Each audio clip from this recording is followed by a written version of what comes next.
morís de espanto y casi miras como distinguido. Si cada tanto acunas en tu encanto y era tu mundo del ideal. Y su ideal, mi ideal, el de aquel se puede mirar. Buenas noches, bienvenidas y bienvenidos a Último Bondi. Último Bondi es un programa producido por el colectivo Más Igualdad que pretende, que busca promover la difusión de información de calidad, el intercambio y la reflexión política. El tema que vamos a tratar en el día de hoy, continuando algo que ya comenzamos en programas anteriores, tiene que ver con las cárceles, con la situación carcelaria.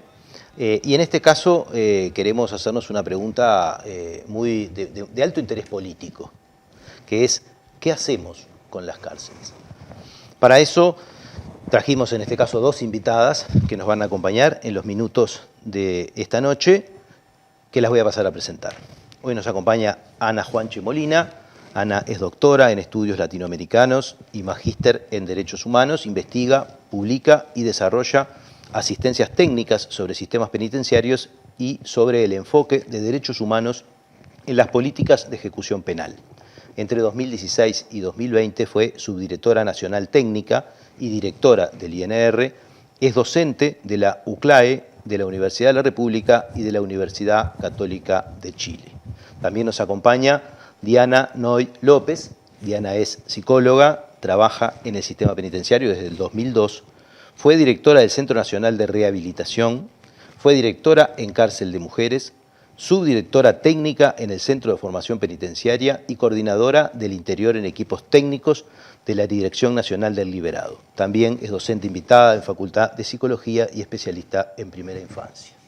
Con ellas vamos a transitar estos primeros minutos para hablar sobre la situación carcelaria y eso nos lleva a hacer una primera pregunta que tiene que ver con el estado de situación. ¿Cuál es el estado de situación en las cárceles? ¿Cuál es la tendencia? Porque esto no es solamente una foto, sino una película. ¿Y cuáles son los problemas que ello trae? No sé, ¿quién quiere arrancar? Ana. Juan Pablo, Diana, un gusto. Muchas gracias por la invitación en la tarde de hoy.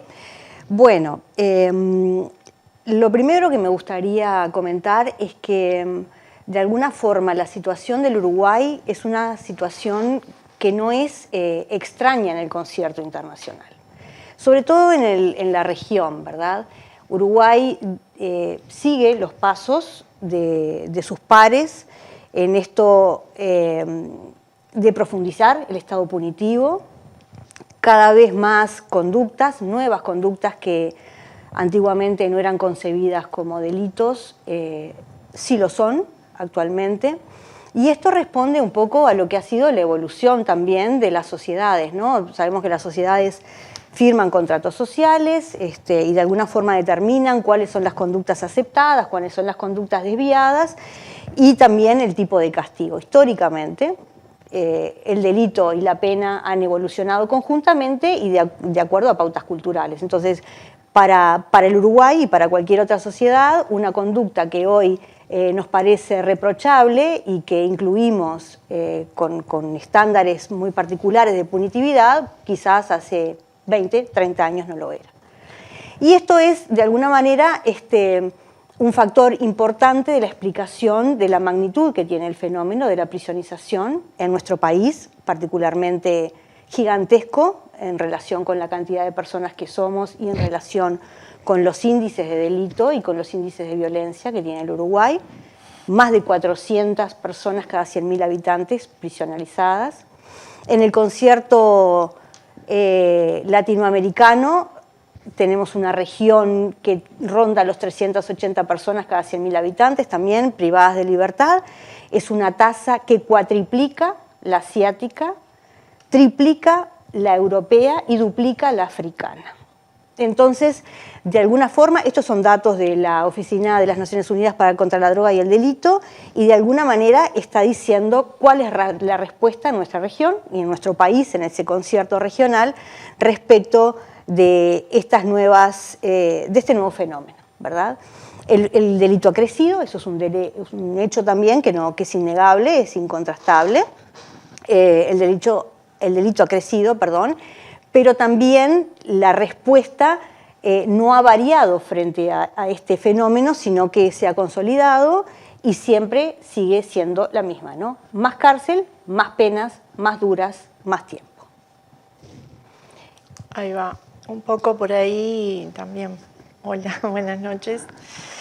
Un poco por ahí también construir un poco el pensamiento, digamos, y reflexionar acerca de qué está pasando en los territorios, qué está pasando con los jóvenes, qué está pasando con algunas familias y cuáles son las situaciones en que ellos se han visto no solo expuestos, sino que en algunos casos se han visto empujados. Y digo jóvenes porque en realidad de esto que está diciendo Ana, la mayoría son jóvenes, varones presos. Y pobres. Y pobres. Entonces, estos jóvenes pobres presos, en su mayoría que vienen de familias trabajadoras en muchos casos, no nos llama la atención, diría yo, algunas circunstancias que se van dando, como por ejemplo esto de la desvinculación temprana del espectro educativo, la sistematización que se produce en las entrevistas, o sea, la cantidad de entrevistas que se realizan y que en realidad demuestran que tendríamos que tener alertas tempranas para darnos cuenta cuándo puede empezar a producirse un desfasaje en esta historia, en la historicidad, en la vida vital de los jóvenes.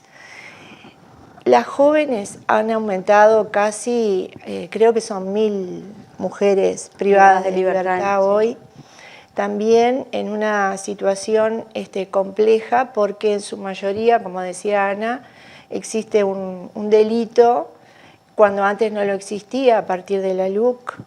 Las mujeres por intentar ingresar droga a la cárcel pueden pasar a prisión, o sea, pasan, mejor dicho, son prisonizadas. Sí.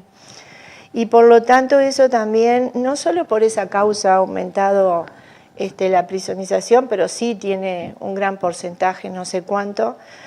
Pero además hay otras circunstancias. Las mujeres cometen delitos que no son violentos, o sea, son delitos de hurto en la mayoría de los casos. ¿Qué quiere decir esto? Que por lo general son circunstancias económicas que las obligan, las empujan, debido a que además han debido dejar la escuela, el liceo en edades tempranas. Políticas que en realidad tendrían que ser más articuladas, más inclusivas y con mayor cotidianeidad en territorio. O sea, esa articulación debería ser rápida. Está demostrado que las crisis han dejado muchísimas personas en situación de extrema pobreza y las respuestas que damos a mediano y a largo plazo no son rápidas.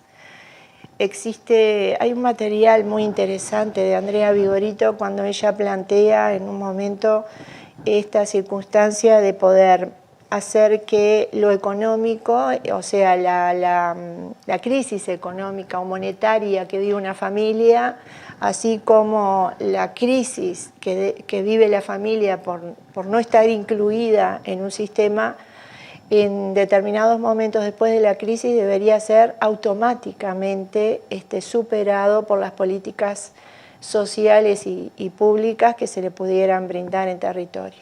Esto no ocurre y es una de las patas flacas que siempre hemos tenido y que deberíamos corregir. Ahora escuchándote un poco sobre esto que tiene mucho que ver con algunas hipótesis de explicación causal, sí, ¿no? del proceso. Vivimos en sociedades que han profundizado la fragmentación y por lo tanto, y vivimos además con nuevos flagelos, por decirlo de alguna manera, el caso del microtráfico, sí, ¿no? Y del impacto que han tenido ciertas sustancias. ¿Eso configura un escenario de tendencia al crecimiento sostenido de esta situación, ¿no? De, por decirlo de alguna manera, delito, punición, no revisión de normas para la consideración de esto, prisionalización creciente? ¿Qué podemos esperar en el futuro cercano de no haber adecuaciones? la tendencia es a la aceleración del crecimiento. Eso es, por lo menos en el Uruguay, lleva más de 40 años de crecimiento acelerado y sostenido. Particularmente, la variación del crecimiento de las mujeres respecto de los varones en los últimos años ha sido mucho mayor, mientras que en los últimos 20 años la población masculina privada de libertad creció en el orden de un 17-18%, en las mujeres es más del 35%, y esto está explicado por un fenómeno que también es global y es regional, y por ende repercute en el país, que tiene que ver con las políticas relacionadas con las leyes de drogas, ¿verdad? Y un poco también con las definiciones de la política criminal asociadas a la persecución al narcomenudeo, que es de alguna manera como el último escalón o el último eslabón de un fenómeno mucho más complejo que es el narcotráfico, ¿no? Y que corta la piola por el hilo más, digamos, por el tramo más fino. ¿Qué quiere decir con esto? Que es difícil esperar una situación diferente o una desaceleración del crecimiento cuando en realidad las medidas que se toman son las mismas y además de son las mismas, como decíamos hace un rato, más severas, más graves, en mayor cantidad. Entonces, esto ya lo decían los criminólogos críticos en la década de los 90. Zaffaroni particularmente fue el primero como en traducir aquellas cuestiones de Neil Christie, de decir, bueno, esto es un agujero negro del cual los estados no pueden regresar, porque no hay estado posible que tenga un presupuesto suficiente para poder dar respuesta a estos sistemas que crecen de manera tan engrosadamente y que de alguna forma también el problema es en esto que se le conoce popularmente como la puerta giratoria, porque en realidad los sistemas crecen, pero es en un continuo, ¿no? Porque tampoco rehabilitan. Entonces, ante el fracaso absoluto de la cárcel, ¿no? del fin para el cual fue creada, esto de disuadir, rehabilitar, resocializar, ríos de tinta, ¿verdad? Escritos, evidencia sustantiva que dicen que el fin no se logra, y además una boca por ese embudo que cada vez es más ancha, ¿verdad? Y una salida que cada vez es más angosta, esto de alguna manera solamente agudiza la crisis estructural, además agregando el componente de que también hay ríos de tinta escritos sobre que la cárcel es en sí misma criminógena, es decir, no solamente no disuade ni rehabilita, sino que además estropea a la gente, ¿sí? La fractura, la termina de alguna manera de fragmentar. Lamentablemente, el pronóstico, a no ser que revisemos profundamente la política criminal, el sistema penitenciario no es una punta que pueda abordarse independientemente del engranaje del sistema de la penalidad, ¿no? Esto que Garland trae en el sentido de decir, bueno, es no solamente la cárcel, sino un sistema mucho más sofisticado, más complejo, un entramado de leyes, de conductas, ¿verdad?, de símbolos, de agendas y de representaciones sobre las personas que van consolidando este estado penal y que van legitimando, a pesar del fracaso, a la cárcel como la única respuesta válida. Esto que traía ella, que en realidad es una distopía, ¿no?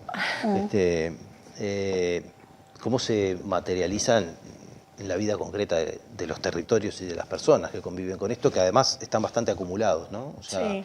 Territorialmente. Sí, la pobreza en realidad que ha ido creciendo y se soslaya, diría yo, de distintas maneras. Hay una cuestión que provoca muchísima crisis y situaciones dilemáticas de ansiedad en los jóvenes sobre todo, que son estas nuevas formas de comunicación, además que están buenas las redes, como dicen ellos.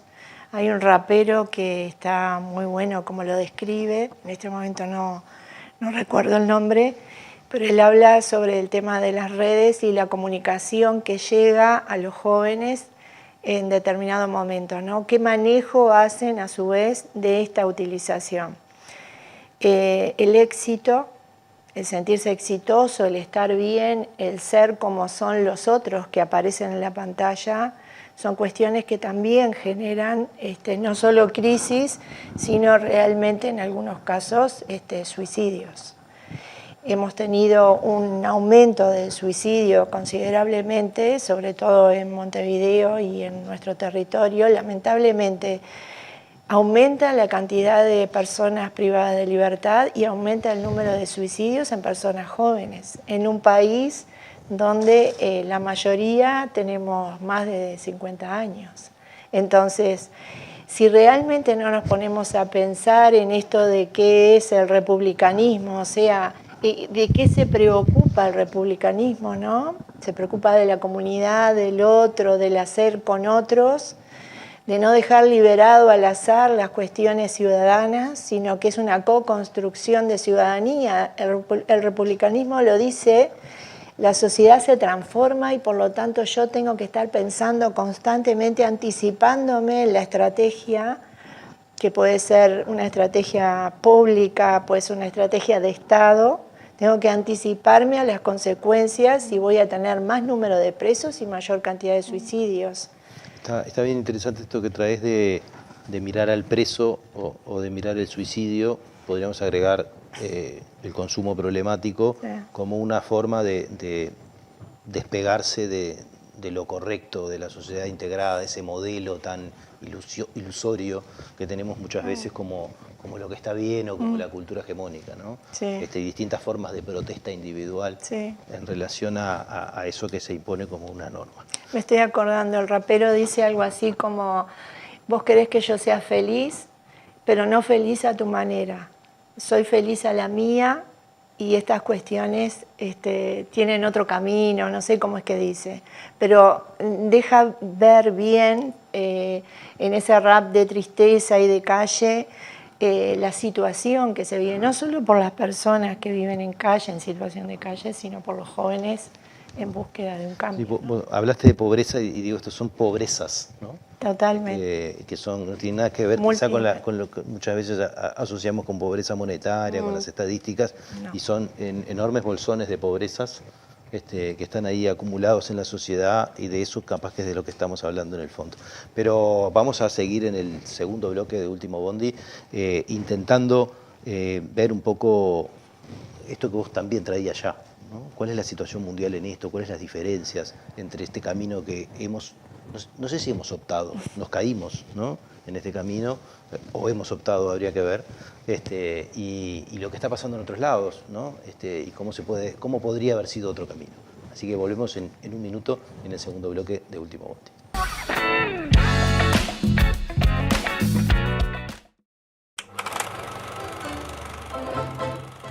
Soy suscriptor de Caras y Caretas porque necesito periodismo comprometido, independiente. Te pido que en lo posible te hagas suscriptor, porque hay que luchar contra el blindaje periodístico que existe en nuestro país y que termina pulverizando la libertad de prensa. Gracias y hasta siempre.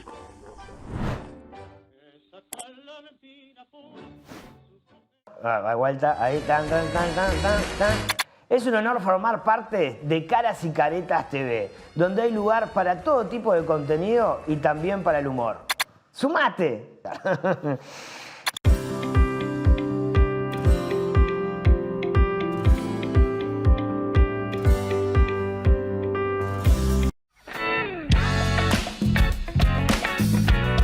Seguimos en este segundo bloque de Último Bondi. Titulábamos este programa ¿Qué hacemos con la situación carcelaria? Estuvimos hablando un poco del estado de situación, por lo menos algunas pistas para comprender algunas dimensiones del asunto, imposible de describir en unos minutos, pero tenemos que pasar a otros temas para poder tener un panorama un poquito más amplio. Y Ana traía hoy un poco esta comparación Latinoamérica, no sé si todos los países, pero por lo menos mayoritariamente, con África, con Asia, con Europa. una pregunta que tenía es, bueno, ¿somos las sociedades subdesarrolladas latinoamericanas las que tenemos este problema tan concentrado y tan particular? En buena medida la pregunta está un poco contestada, en que por lo menos somos la que lo tenemos en peor medida, ¿no? Pero bueno, ¿qué políticas se deberían implementar para mitigar y controlar este problema con todos estos ribetes que tiene, ¿no? ¿Debe ser sobre la situación carcelaria o sobre todas estas otras cosas que estábamos hablando? Porque parecería que estamos hablando a veces de una sociedad carcelaria y no de una situación carcelaria, sí, ¿verdad? Es un problema de paradigma, es un problema de instrumentos. Bueno, por donde no sé, ¿quién quiere arrancar? Siento que es como una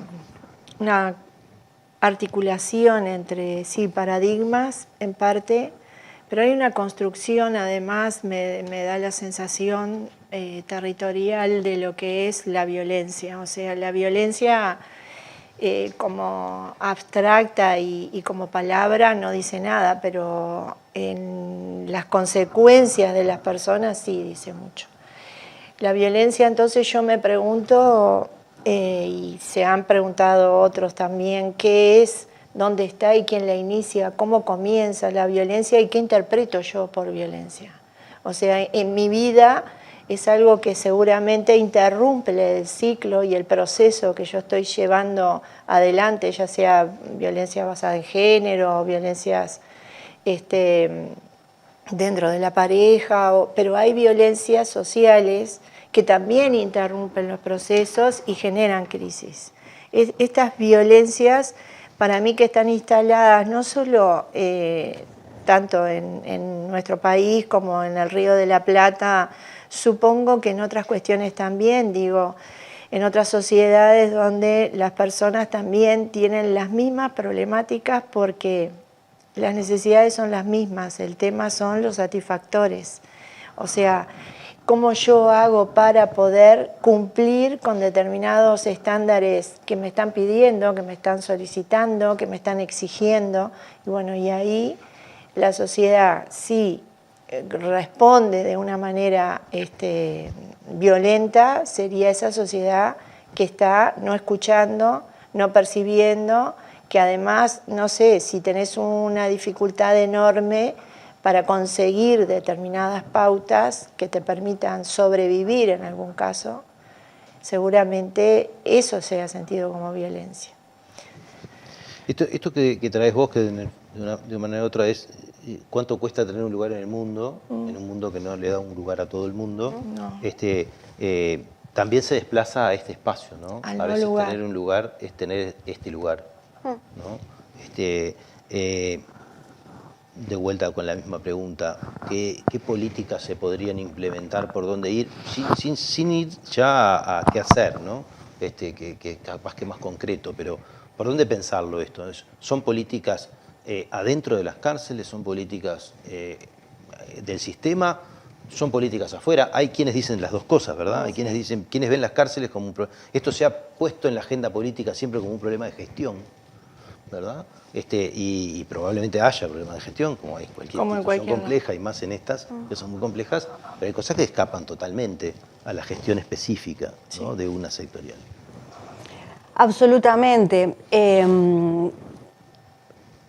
Las experiencias que han abordado de alguna forma más seriamente el fenómeno, ¿no? del crecimiento expansivo de la cárcel han combinado una serie de estrategias. Por un lado, y fundamental, es atender la generación, la base estructural que genera el problema, ¿no? Es decir, nosotros podemos trabajar en la cárcel y podemos tener medidas paliativas, pero en la medida, otra vez, en la medida que la cadencia es cada vez más, ¿no? mayor y el volumen de personas que ingresa también es cada vez mayor, siempre el sistema va a ser cojo, ¿verdad? No va a tener nunca suficientes recursos, ni técnicos, ni humanos, ni estrategias de gestión. Entonces, lo primero es pensar en una política criminal coherente, ¿verdad? Donde de alguna forma podamos plantearnos, bueno, ¿qué lugar queremos dar a las personas que caen ¿verdad? Que de alguna manera se alojan en los bordes o las vamos corriendo hacia los bordes, ¿no? Es la cárcel, es la única herramienta que tenemos, dice bastantes cosas feas, ¿verdad? De nosotros como sociedad, la falta de creatividad y la falta de humanidad para encontrar soluciones de fondo y respetuosas de la dignidad de las personas. Y no estamos hablando de abolicionismo, ni estamos hablando de impunidad, ni estamos hablando de amnistías, estamos hablando de soluciones concretas basadas en otro paradigma de la justicia. Por ejemplo, la justicia restaurativa, donde de alguna forma las sociedades nos sintamos resarcidas, no solamente a través del castigo y a través del dolor, sino quizás a través de la posibilidad de solucionar los conflictos participativamente y de poder entendernos entre unas y otras partes. Eso por un lado. Esto, sin embargo, hay que generar también una especie de alarma o de alerta, no de alarma. Porque en realidad también es cierto que el crecimiento de las formas o de las penas alternativas a las cárceles también dicen de la ampliación del sistema punitivo. Uruguay hoy tiene aproximadamente 15.000 personas privadas de libertad y a eso hay que sumarle aproximadamente 18.000 medidas supervisadas por la Oficina de Supervisión de la Libertad Asistida. Eso, no digo medidas y no personas porque lamentablemente el Uruguay no tiene todavía los datos rigurosos que permitan asociar la cantidad de medidas a las personas. A las personas. Pero sí sabemos que es un escenario de punitividad mucho más contundente de lo que hace 2 años, 5, 10 y así podemos hablar de 40 años atrás. En la medida en que nosotros no seamos capaces de plantear soluciones sostenibles, sustentables y además pensar realmente cuál es el estatus que queremos darle, ¿no?, a quienes rompen la norma, a quienes de alguna forma fragmentan o rompen nuevamente ese contrato social, no vamos a llegar a las soluciones de fondo. Y además, si la solución siempre es el castigo y siempre es ex post, ¿verdad?, y nosotros no podemos desarrollar estrategias y alternativas de prevención y de protección que de alguna manera frenen el impulso y frenen también el fenómeno de la desafiliación, el fenómeno de la violencia, de la desintegración, como vos decías, el escenario es bastante negro. ¿Qué pasa si, por ejemplo, UNICEF realizó un estudio en el 2020? 4.665 niños están internados en centros de 24 horas en el Uruguay.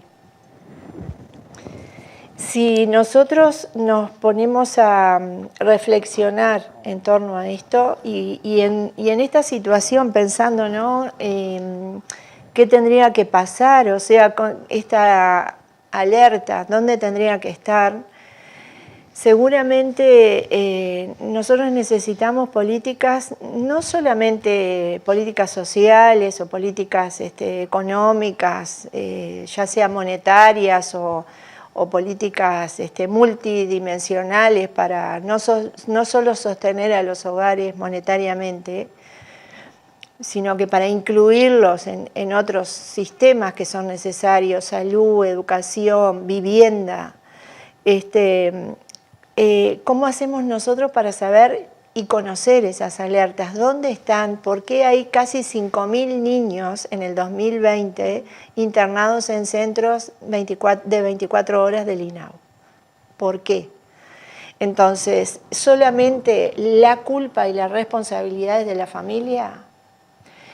Si volvemos a razonar y a pensar y a reflexionar, seguramente la política tendría que sentirse orgullosa y sentirse importante en el sentido de poder generar cuestiones que no lleven a esas circunstancias. Porque en lo que está diciendo Ana, Estamos llegando a 30.000, más de 30.000 entre 1%. medidas. Un 1%, 1% de la población. Un 1% de la está población. penalizada. Exacto. Nosotros tenemos 5.000 niños y niñas y adolescentes en centros de 24 horas. Entonces, ¿a qué vamos a llegar? ¿Y por qué vamos a llegar a esa situación sin tomar medidas? Para mí estas políticas que tendrían que ser de Estado, tendrían que ser realmente políticas que no cambiaran cada 5 años. O sea, hay una necesidad de que haya una prevalencia, digamos, en los sistemas, que puedan mejorarse en gestión, obviamente, sí, modificando las administraciones o las formas de gestionar o la burocracia que tiene el Estado para que las cuestiones sean más ágiles o más rápidas, pero algo tenemos que hacer y en algún punto nos tenemos que poner de acuerdo, porque es necesario saber si en realidad esta persona es pobre, es joven, es una persona que ha cometido delito y no tiene otra forma de retribuir el daño causado, no tiene otra forma, el Estado no le ofrece, no es garante de que pueda cumplir esa pena de otra manera. Es imposible pensar en este momento, en el 2022, de que no seamos tan creativas como para poder solucionar los problemas de otra forma. Yo soy una convencida de que lo otro que el Uruguay tiene, siendo tan pequeño, es la posibilidad de la descentralización. Hay políticas que tienen que salir del Estado, tienen que estar diseñadas para permanecer 20 años y poder evaluar en esos 20 años, pero que a su vez tengan una representatividad en todo el territorio nacional, que esa descentralización en realidad llegue a cumplirse de tal manera que no sea necesario solamente hacer una evaluación en determinado departamento del país, sino que en cualquier departamento fuera una fotografía de todo el Estado, de todo el territorio nacional en cuanto a determinadas políticas. Nosotros al día de hoy no sabemos qué índice de reincidencia tenemos en el caso de cárceles. No sabemos, no hemos medido cuánto de las penas alternativas a la prisión fueron realmente posibles de viabilización o cuáles fracasaron. Tampoco hemos medido cuántas de las personas que recibían determinadas tarjetas o reciben determinados beneficios pudieron salir de determinada situación de pobreza, pero no entraron a la cárcel.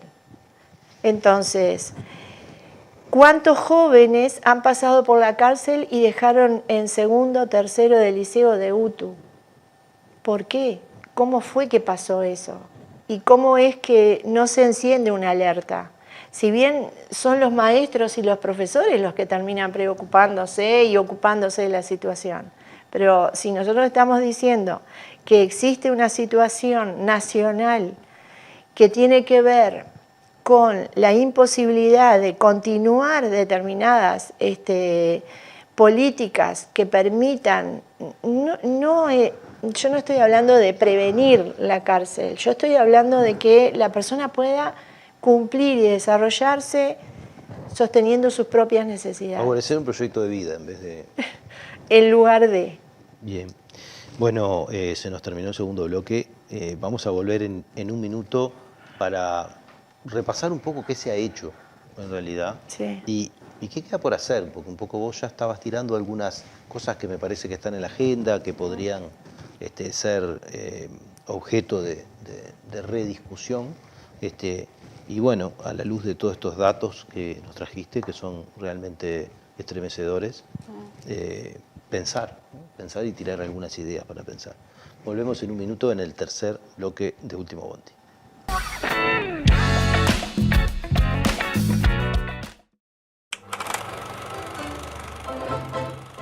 Soy suscriptor de Caras y Caretas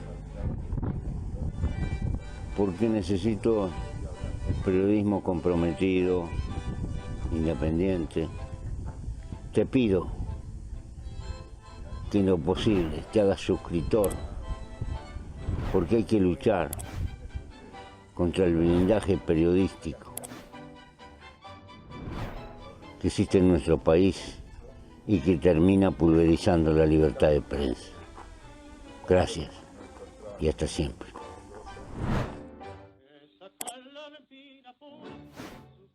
A vuelta, ahí, tan. Es un honor formar parte de Caras y Caretas TV, donde hay lugar para todo tipo de contenido y también para el humor. ¡Sumate!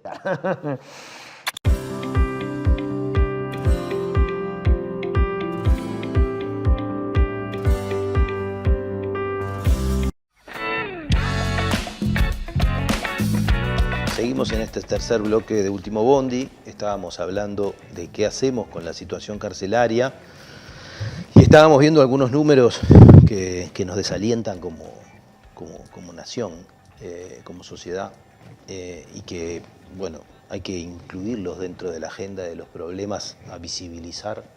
Hay que incluirlos dentro de los proyectos que hay que poner en un pacto social. En un pacto social que hay que discutir en serio, ¿verdad? Con material a la vista, dejando los odios a los costados y las conveniencias y oportunismos políticos que inundan estos temas siempre, porque si hay tema de predilección del oportunismo político debe ser este, ¿no? Junto a algunos otros, ¿no? Para poder tratar de pensar esto que decías vos, políticas de Estado, que digas, bueno, este es un problema que tenemos como sociedad, que como vos decías, viene creciendo en forma sustantiva y sistemática, ¿no? Y sigue y no afloramos ni vemos ninguna condición en la tendencia que lo vaya a revertir por sí sola si no hay un cambio de políticas. Ahí afloran asuntos normativos, qué consideramos delito, cuánta gente tenemos encerrada o penalizada por cosas que quizá en otros lugares del mundo se tratan de arreglar de otra manera.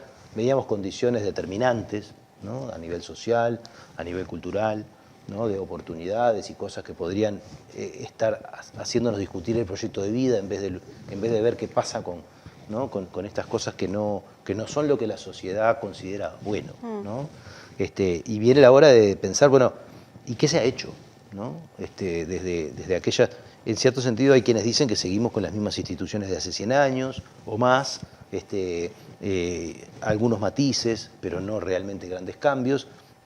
¿Qué se ha hecho en el tiempo reciente y qué cosas podemos decir que son un aporte para pensar? Capaz que no existen las soluciones y mucho menos sectoriales, ¿no? Estamos hablando de un problema social global, general, absoluto, que incluye la educación, la viabilidad de las familias, ¿no? Como sustento de la sociedad, los asuntos económicos, los presupuestos, los acuerdos, ¿no? Pero bueno, por lo menos algunas ideas de qué se ha hecho y de por dónde ir. Yo estaba repasando antes de venir aquí, al menos desde la reapertura democrática, el Uruguay ha reconocido la crisis estructural e histórica del sistema penitenciario, que colapsa ya en la época de la dictadura y que de alguna manera se va acentuando, con mayores impulsos y mayores frenos, con distintos vaivenes. El sistema político ha intentado ocuparse del tema. Ha legislado, ha pensado en la gobernanza, ha pensado en el presupuesto, ha pensado en una reforma penitenciaria, ha generado una nueva estructura de recursos humanos, y se ha animado también a debatir inconclusamente sobre si las cárceles deberían seguir en manos de la policía, ¿no? Y también, más recientemente, en la historia más reciente, se realizaron algunos intentos por introducir una nueva mirada sobre la ejecución penal.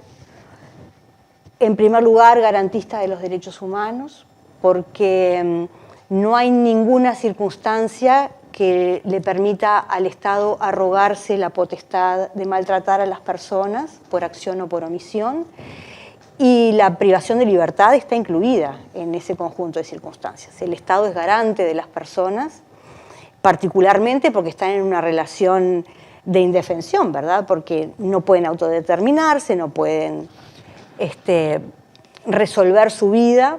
Y bueno, la cárcel de alguna manera, que todavía tiene, desde mi punto de vista, muchas trazas del gobierno autoritario, de la manera autoritaria de gestionar la cárcel, poco transparente, y que además tiene todavía demasiadas trazas también de institución total, no logra responder a los intentos esos de humanizar.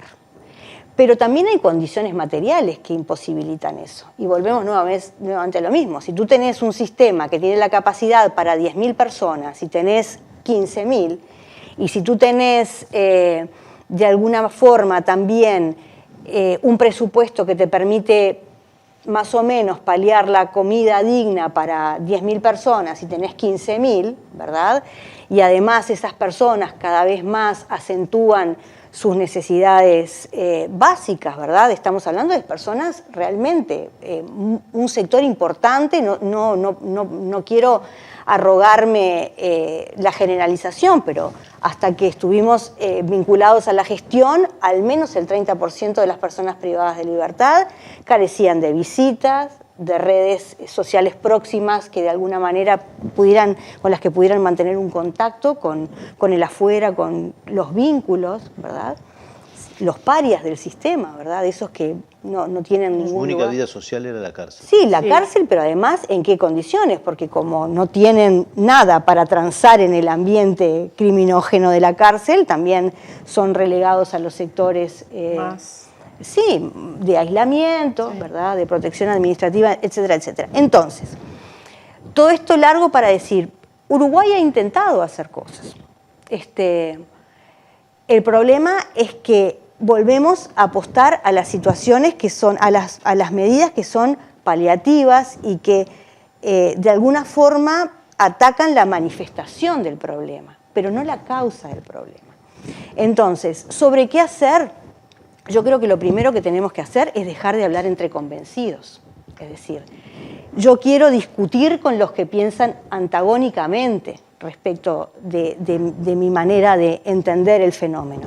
Quiero discutir con las personas que entienden que la pena cada vez tiene que ser más dura, incluso con las personas que hasta estarían a favor de la pena de muerte, porque así como hay esas personas, también hay otras, lo dijo una encuesta reciente del PNUD y de Naciones Unidas, que en cooperación con el comisionado parlamentario, que hay un conjunto de personas que cuando le preguntás entre si prefiere la cárcel que tortura y maltrate a las personas o prefiere la rehabilitación, te dice que prefiere la rehabilitación. El problema es que no nos hemos puesto de acuerdo en qué es eso de la rehabilitación, ¿no? Si es solamente el disciplinamiento, el rigor, ¿verdad? La disuasión a través del malestar o si tiene que ver con la promoción de los derechos humanos y también con la posibilidad de que las personas puedan trabajar, también algunas cuestiones que están asociadas a los riesgos dinámicos asociados a la conducta delictiva. Esto es como muy técnico, pero los sistemas que han logrado salir de la barbarie, de alguna manera, humanizarse y tener, de acuerdo a lo que dice la evidencia y el metaanálisis, algún resultado en materia de abatir la reincidencia, van por este camino, no van por la cárcel del siglo XIX. Claro, yo estoy de acuerdo con eso de discutir es necesario convencer y hablar y dialogar con las personas que creen que la cárcel es la única respuesta. No sé si ya al extremo de la pena de muerte, pero sí me atrevo a decir de que hay un buen porcentaje, aunque muchos prefieren las penas alternativas, creo que hay un gran porcentaje que prefiere la cárcel para la gente. Es como esto de no verlos en la calle, no tenerlos cerca, no sentir el olor a pobre, el olor a barrio, que en realidad lo que estás haciendo es tapando, ocultando, llevando a un lugar donde no participa de la sociedad. Ni siquiera participa de una sociabilidad dentro de la cárcel, ¿no? Esto que decía Ana, En el caso de las mujeres se veía mucho más, o sea... Pero lo que pasa es que capaz que hace 40 o 50 años no existía evidencia para discutir estas cosas, si era opinar o opinar. Sí. Opino de un lado o opino del otro, mi sensibilidad, mi deseo de venganza, mi deseo de ocultamiento, lo que yo no quiero ver, mis miedos. Sí. ¿no? También Sí. yo siempre lo digo que pasa eso con la gente en calle. ¿no? Sí. La gente odia el problema calle porque Sacámelo. sabe que mañana le puede tocar a él o a un hijo. Es una de esas cosas que uno nunca sabe qué es lo que te espera en la vida y te produce miedo. ¿no? Pero hoy hay evidencia. Sí, y a pesar de eso. ¿no? Por eso. Pero la a gente, pesar de la eso, gente conoce las evidencias. Porque yo veo que esto, cuando se desplaza el debate político, yo digo esto que decía hoy, ¿no? Expresa del oportunismo, de la manija, del odio, y esas cosas no conducen a entender nada. yo creo que hay evidencia científica de algunas cuestiones, de algunos programas que sí han dado resultado. Como decía Marteson, era que decía... Nada funciona. Nada dijo. funciona. En los 70. Bueno, pero después se demostró de que hay evidencia de que hay algunos programas que sí dan resultado. Pero hay algo también que para mí es bien significativo y que es evidencia. Las cárceles no pueden estar bajo la órbita del Ministerio del Interior. Yo soy una convencida de eso y me gustaría discutir con quienes piensan ¿Hay quienes piensan que sí? Sí, que sí, mucha claro. gente piensa que sí. Sí, sí. Inclusive en la práctica cotidiana a mí me llegó a pasar muchísimo de que la policía, si vos decís vamos a hacer tal cosa que tiene que ver con el respeto de la identidad del preso o de la presa, enseguida la policía considera de que vos estás del lado del preso y del lado de la presa y estás en contra de él. Esa es Una cultura. Sí, pero está todo el día presente en la cárcel, todo el día.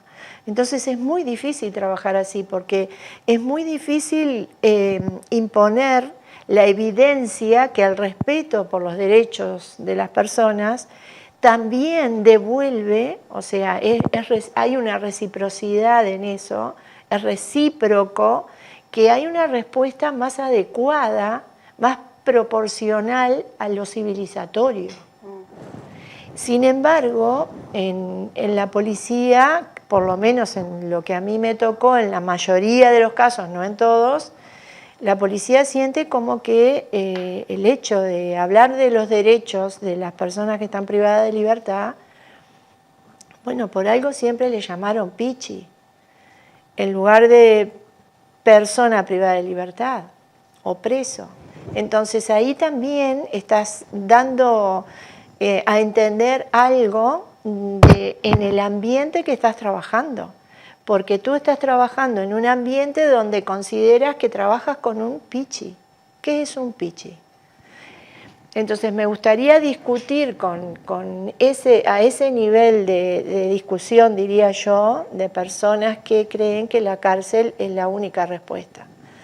Y por otro lado también considero que tanto el INR, que es una producción de los últimos gobiernos, la DINALI, que es otra producción de los últimos gobiernos, y la OSLA, que es otra producción de los últimos gobiernos, estuvieran por fuera del ámbito del Ministerio del Interior.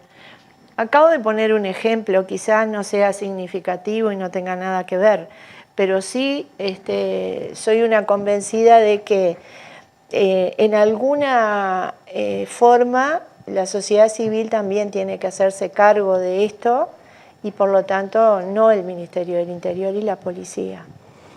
A mí me gustaría agregar algo respecto de la evidencia, porque es cierto, las personas quizás, ¿no? La gente preocupada por las cuestiones cotidianas de la vida, ¿verdad? Y también por algunas dimensiones de las políticas públicas que son más cercanas, más comprensibles. La cárcel todavía sigue siendo como un fenómeno muy ignoto, ¿no? Una cosa muy lejana, que quiero mantener lejos y saber poco. Puede que no manejen la evidencia, pero los estados sí tienen el deber de manejar la evidencia. Sí. Y ahí hay, de alguna manera, entiendo yo, una responsabilidad importante en el sistema político todo, en discutir a fondo las decisiones, tomando en cuenta lo que dice también el saber experto y lo que dice también la sociedad civil, ¿verdad? Porque eso es el Estado, ¿verdad? Es, de alguna manera, por definición debería tomar, ¿no?, esto del principio pro persona, debería tomar la decisión favorable a los derechos de todos y de todas, y además de forma vanguardista, ¿no? El Uruguay se ha caracterizado, por lo menos Sí. hasta, ¿no?, fines del siglo XX, salvo la época oscura, ¿verdad? Sí. Justamente por generar políticas de Estado, políticas públicas, pero además de Estado, ¿no?, robustas, garantistas, pro derechos de las personas, cuando de repente el común de las personas ni siquiera nos planteábamos, ¿no?, el voto de la mujer, la ley del divorcio, la secularización del Estado, qué sé yo, no sé, podríamos nombrar cuestiones muy emblemáticas de nuestra historia, más recientemente toda la nueva agenda de derechos.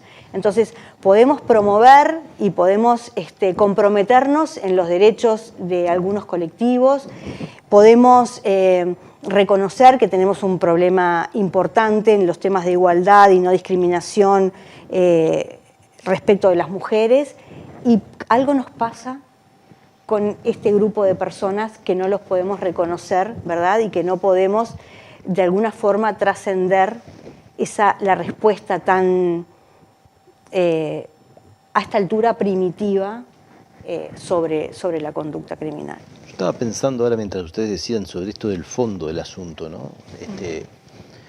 Y cómo quizá realmente abordar las causas principales de la exclusión y de la desintegración social requiere políticas distributivas mucho más fuertes que las que se han implementado para que realmente sean efectivas y restituyan derechos universales, mínimos básicos universales de derechos. Un pacto social mucho más generoso en el sentido de esta distribución. Y yo creo que quizás también exista la utopía conservadora de poder escapar de esa distribución administrando instrumentos de control social de este tipo, pero que a lo largo del tiempo van mostrando cada vez menos ineficiencia. Quizás tener esta utopía hace 30 años era más o menos razonable o manejable dentro de la democracia.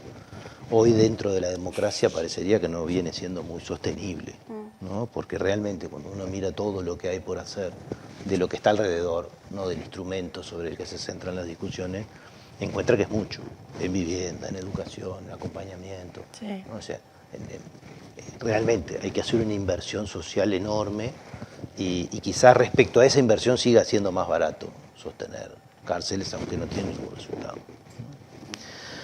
Bueno, se nos fue el tiempo, como siempre, se nos va el tiempo. Y nos tenemos que ir. Muchas gracias, realmente ha sido muy, muy interesante el programa. Y bueno, nosotros nos encontramos el martes que viene en otra propuesta de Último Bondi. Buenas noches. Un gusto.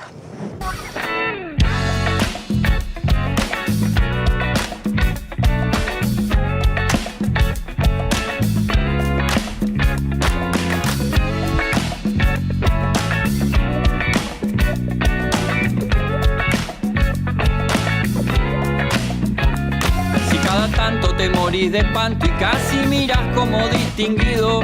Si cada tanto acunas en tu encanto y era tu mundo el ideal. Y su ideal, mi ideal, el de aquel se puede mirar desde lo distinto. Si por las noches compartís el tinto con ese que piensas hoy.